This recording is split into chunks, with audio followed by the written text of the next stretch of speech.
The cottonwoods bent and whispered at dusk, their leaves brushing against one another like old secrets. Beyond them stood the Boone ranch house, windows flickering with candlelight, the air heavy with the smell of wood smoke and dust after a long ride.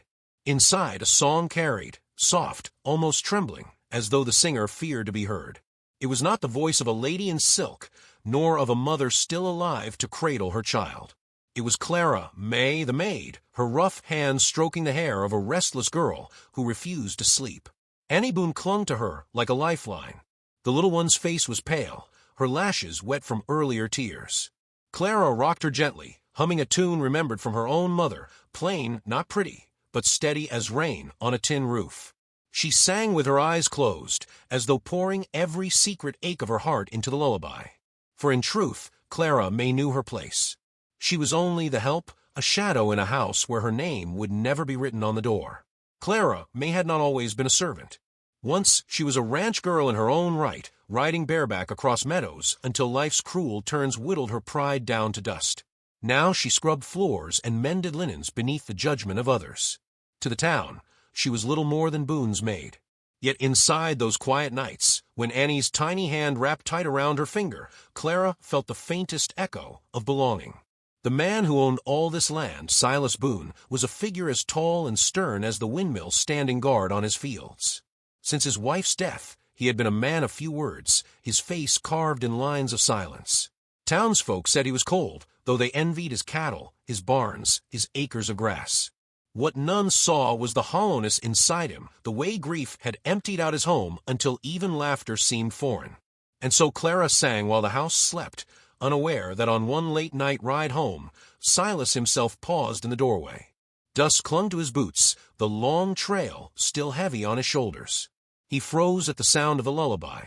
In the glow of a lamplight, he saw what he had not noticed before, his daughter asleep without tears, her face softened in peace. And there, bent over her, Clara May's eyes were glistening, her voice catching as though she sang to soothe herself as much as the child. He did not step forward. He did not speak. He only watched for a moment, something in him shifting like ice cracking in spring. Then he turned, leaving the two untouched, carrying with him a song he did not know he had needed. The days stretched on. Clara busied herself with chores, carrying water, washing sheets, mending Annie's dresses with stitches so neat they seemed like care itself woven into fabric. Silas, without meaning to, began to notice things he had once overlooked. How Annie laughed louder when Clara played with her on the porch. How the silence of the supper table eased when Clara moved about the kitchen. He noticed, too, the way Clara's eyes avoided his, as though ashamed to meet them. The townsfolk were quicker to notice, and quicker still to sharpen their tongues. In the general store, Clara lowered her eyes as whispers cut around her. Evelyn Crow, sharp as a crow herself, smirked over her basket. "Boone's maid is getting comfortable, don't you think?" she said to another, loud enough for Clara's ears. The laughter that followed felt like stones against Clara's back. She pressed coins to the counter with trembling hands, swallowing her pride because survival left her no choice. That evening, Annie whispered to her doll, "Mama would like Clara." Clara's breath caught, shame and longing twisting inside her. She told herself she must not believe it. She was not meant to be liked, only useful. Yet when Silas joined them at supper, and Annie tugged Clara's hand, insisting she sit beside her, something in Clara faltered. She shook her head, cheeks burning. But Silas, his voice quiet and steady, said, "Let her." Clara sat. She barely touched her food. Her heart pounded, for she knew how it would look, how Evelyn's whispers would spread. Still, Annie's small body leaned warm against hers, and for one fleeting moment she allowed herself a comfort. Later, she found her broken locket chain, an heirloom of no value save memory, polished and mended, laid neatly on the kitchen table. Her breath hitched. She knew Silas's hands had done the work. No words were left beside it, no explanation offered. But when she clasped it around her neck, her hands trembled with the weight of a kindness she could not name. On a stormy night, thunder cracked the windows, lightning splintered the sky. Annie, frightened, ran not to her father's room, but to Clara's. Clara gathered her close, rocking her until the storm quieted the girl's sobs. Silas, searching for his daughter, opened the door and found them there, Annie asleep in Clara's lap, Clara's hair loose, her face half defiant, half ashamed of being caught. For a long moment their eyes locked. The storm rattled the panes, but the silence between them held stronger. Silas's voice came low, thick with something he had not spoken in years. "She trusts you." Clara could not reply. She only bowed her head, her heart a storm unto itself. After he left, she stared out into the rain-lashed night, caught between the pull of belonging and the weight of knowing she was just the maid. Would she ever be more?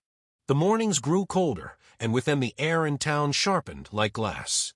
Clara may walked with her head down when she dared go into the general store, but no posture, no silence could shield her from the voices that hunted her.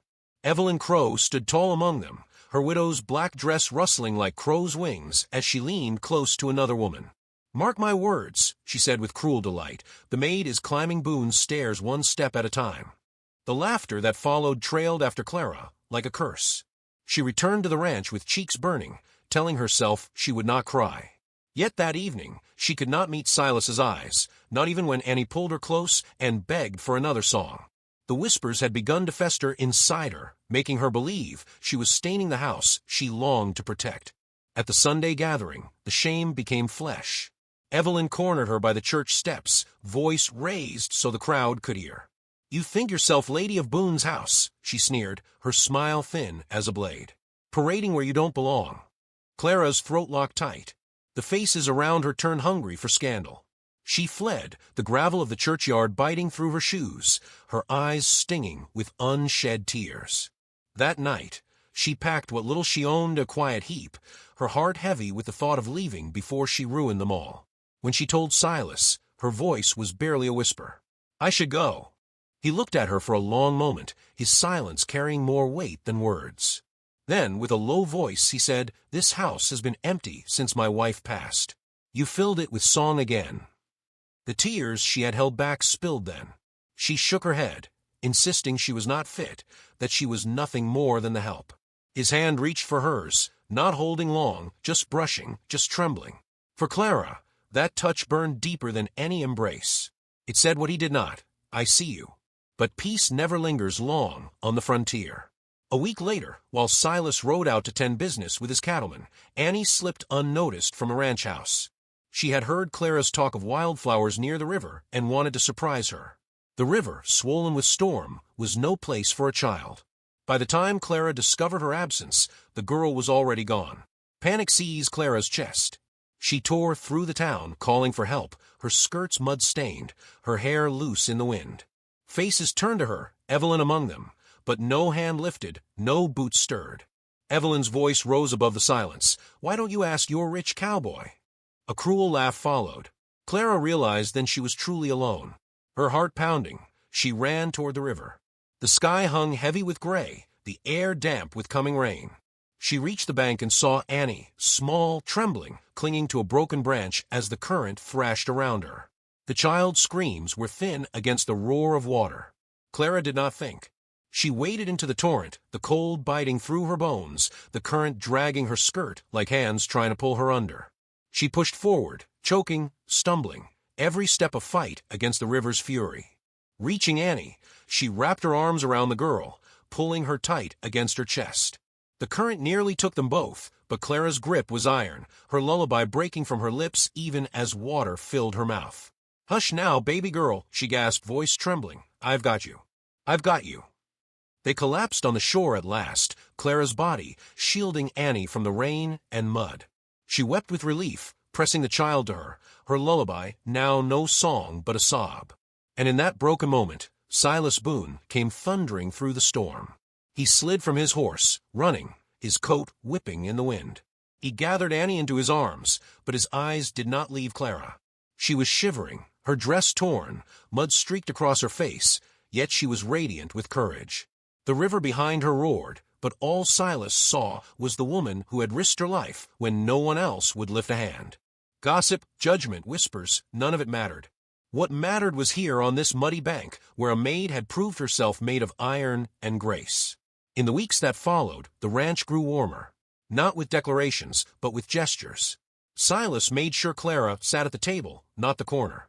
He let her voice fill the house without shame. He did not speak against the town's gossip. He did not need to. Evelyn's whispers withered when faced with silence stronger than her cruelty. Clara walked taller now. Her shame had been drowned in the river the day she refused to let Annie go.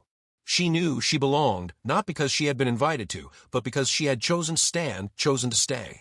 One evening at sunset, she sat on the porch with Annie's small hand in hers.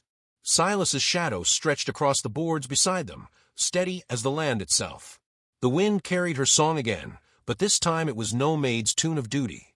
It was a woman's song, full of hope, stitched with belonging. And if you listen close, perhaps you hear it too. For maybe you've known that weight, the whispers, the doubt, the feeling of being less than you are. Maybe you've carried shame that was never yours to bear. But remember, Clara May, worth is not handed down by gossip, nor taken by scorn. It is proven in the quiet acts of love, in the way you keep singing even when no one claps. And one day, like her, you may find that love and belonging come not in thunder, but in the hush of a child's hand, the steadiness of a gaze, the song that refuses to die.